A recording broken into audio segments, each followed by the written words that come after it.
ማለቂያ ከሌለው የህዋው ስፋትና በቢሊዮን ከሚቆጠሩ ከዋክብት መካከል አንድ ፍርሃትንና መደነቅን አንድ ላይ የያዘ ግዙፍ ዓለም አለ። እሱ የፕላኔቶች ሁሉ ንጉሥ ነው። የፀሐይ ስርዓታችንን ትልቁ ሚስጢር። ይህንን ፕላኔት ከሩቅ ሲያዩት በሰዓሊ እጅ የተሳለ ውብ የጥበብ ሥራ ይመስላል። ነገር ግን ይህ ውበት ከጀርባው ጨካኝና አስፈሪ ተፈጥሮን የሸሸገ ነው። ይህን ዓለም ዝም ብለን ትልቅ ልንለውም አንችልም። እሱ የሳይንሱን ሊቃውንት እንኳ ሳይቀር ዛሬም ድረስ በየቀኑ የሚያስደምም ራሱ ግዝፈት ነው። ሰላም ጤና ይስጥልኝ። ዛሬ በዓለም ጁፒተር ላይ እንገኛለን።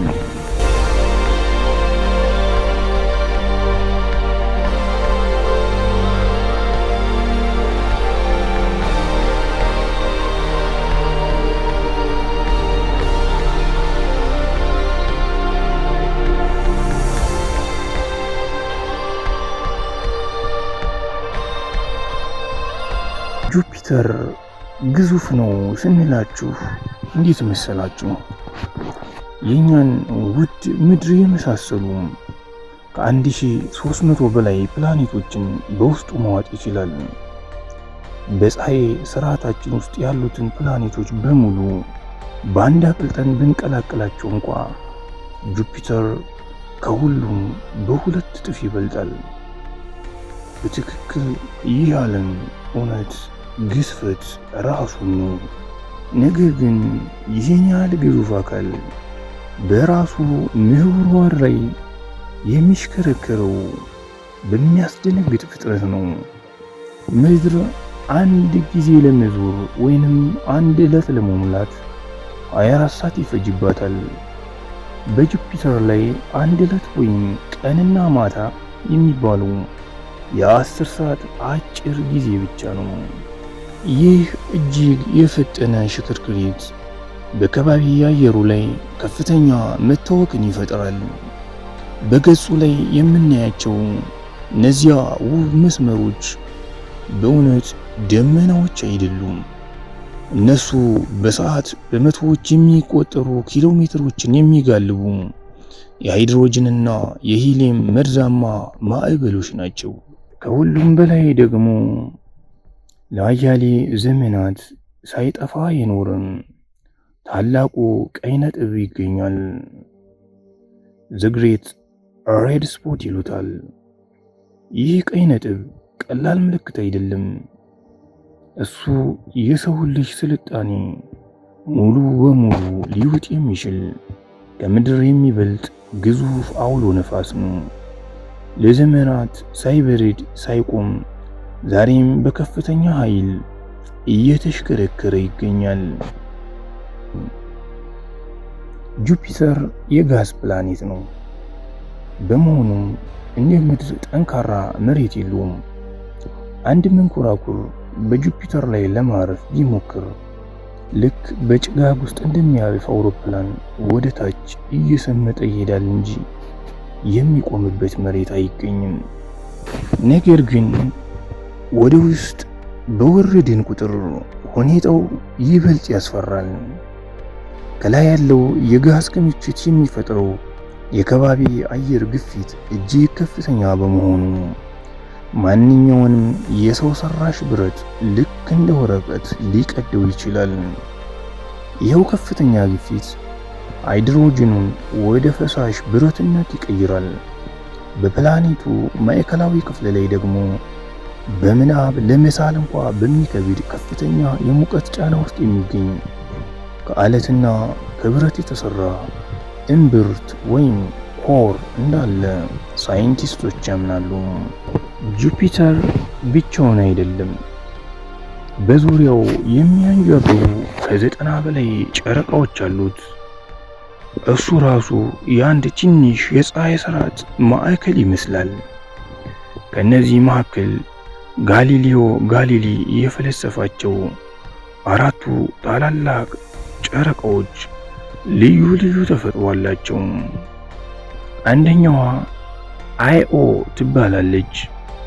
በሶላር ሲስተም ውስጥ እጅግ ንቁ የሆኑ እሳተ ገሞራዎች የሚገኙባት እሳታማ ጨረቃ ናት። ሁለተኛይቱ ዩሮፓ ስትሆን ከላይ በበረዶ የተሸፈነች ቢሆንም ከበረዶ ንጣፏ ስር ሕይወት ሊኖርበት የሚችል ሰፊ የውሃ ውቅያኖስ የሸሸገች ሚስጥራዊ ጨረቃ ናት። ጋኒሜድ ደግሞ ከፕላኔት ሜርኩሪ የምትበልጥ የአጽናፈ ዓለም ታላቋ ጨረቃ ናት። አራተኛዋ ግን ካሊሲቶ በጥንታውያን አስትሮይዶች የተደበደበች የክሬተር ምድር ናት።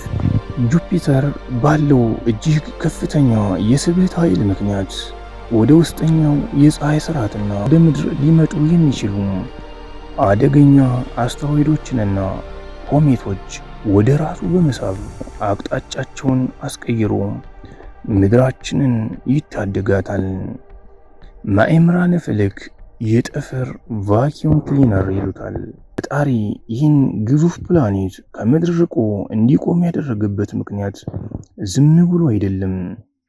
በሺዎች የሚቆጠሩ ዓመታትን በሙሉ ምድርን ሊያደቁና ሕይወትን ሊያጠፉ የመጡትን አስፈሪ የጠፈር ደንጊያዎችና ኮሜቶች በሙሉ ጁፒተር በግዙፉ የስበት ኃይል እየሳባቸው የራሱ ዓለም ላይ ተበቅሏቸዋል።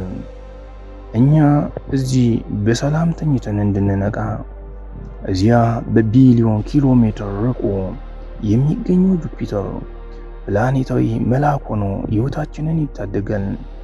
ይህ በአጋጣሚ የተፈጠረ ሳይሆን የምድራችንን ሕልውና ለመጠበቅ የተዘረጋ መለኮታዊ ዕቅድ ይመስላል።